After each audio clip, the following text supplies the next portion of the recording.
Defence 11 and the Armed Forces. In bed. Ian, nice to see you again. Even all.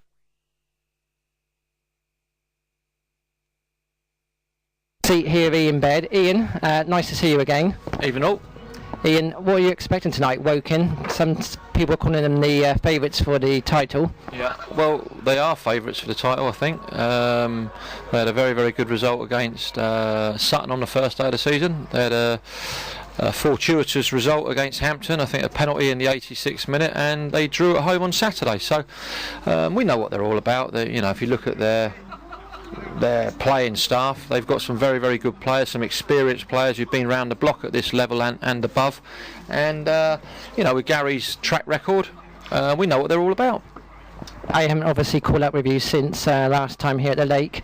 The Tunbridge game, was there tired legs and from the long journey to Cornwall, or was it just one of those off days?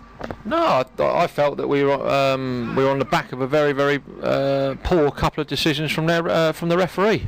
You know, we conceded 2 goals in the last 10-15 minutes, and due to the fact we're down to 9 men.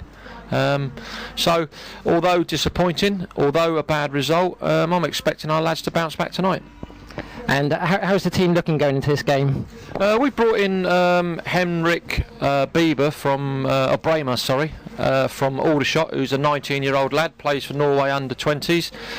We've brought him in to bolster the squad. We felt we needed to do that. So hopefully he can benefit us and we can benefit him.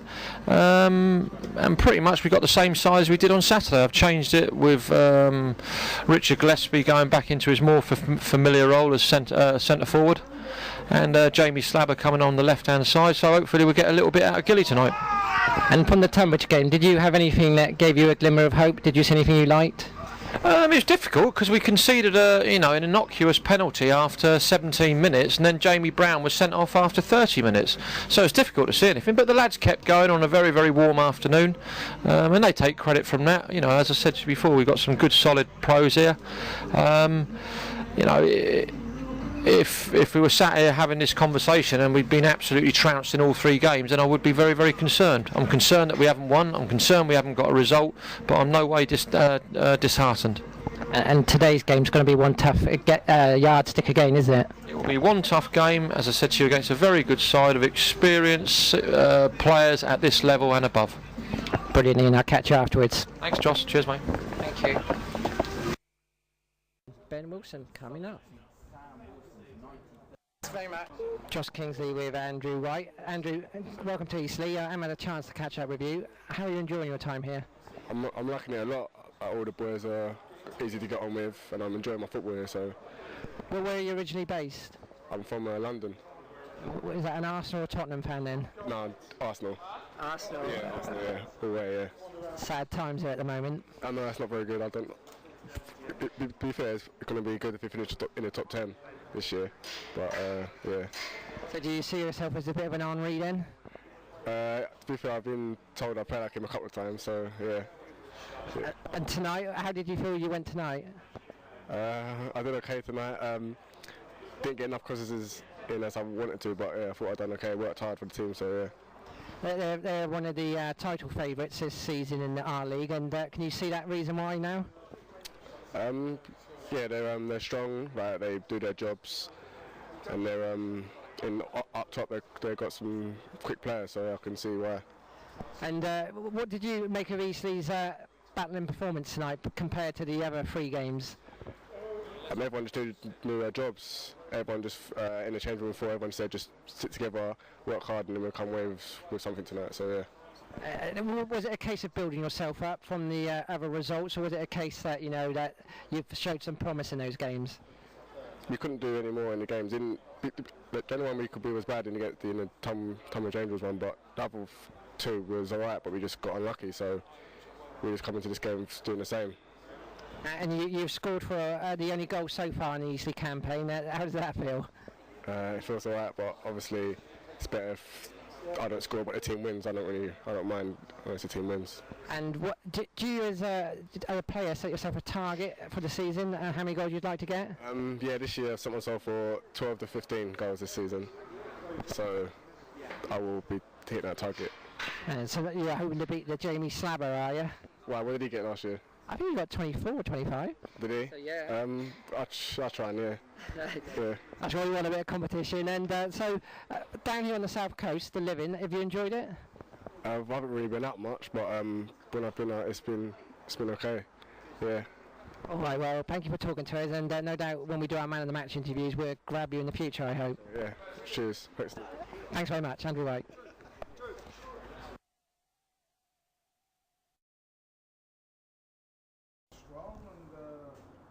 Josh Kingsley here with Ian Baird with our post-match interview. Ian, how do you feel after that? Well, I'm very, very proud of the lads' performance. We had a game plan tonight and we stuck to it rigidly. We know how good they are. You know, as I said in the pre-match interview, they're a very, very good non-league side with very, very good players who've been there and seen it and done it and actually won leagues. You know, there's 3 of them in that side who actually won this league. But I was very, very pleased with the players. You know, we showed tremendous energy considering the amount of games we've had. I mean, you've seen the substitutions they've made. You've seen what's on our bench. And as I said to you before, we got kids. We lost Ross Bottomley that could have left us disjointed, but all the lads stuck to the task, and they should be proud of themselves. And it was, you know, from our point of view, it's a good point. So, you know, we're pleased with it. Do you know what the injury was to Ross Bottomley? He's turned his ankle. And so hopefully nothing more than that at the moment. Well, I think he'll be struggling for Friday, that's for sure. And I mean, what a game towards the end. The last 15 minutes or so, Gillespie.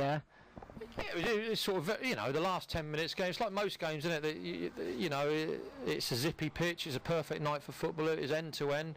You know, Richard Gillespie. You know, if he'd have got a cleaner contact on it, it would have been a goal. You know, we've rolled our luck as well when you know, when the lads hit Jamie Brown when it was probably easy to score. But as I said to you before, I was sat here before the game not panicking because, you know, the performances that we had and the endeavour from the lads in the previous game and obviously the decisions against us. And tonight we got a little bit of luck ourselves. Malcolm told us, I know you don't really care about this, but I'll tell it for the listeners, because the Dorchester game was off, it means that we're now off the bottom anyway.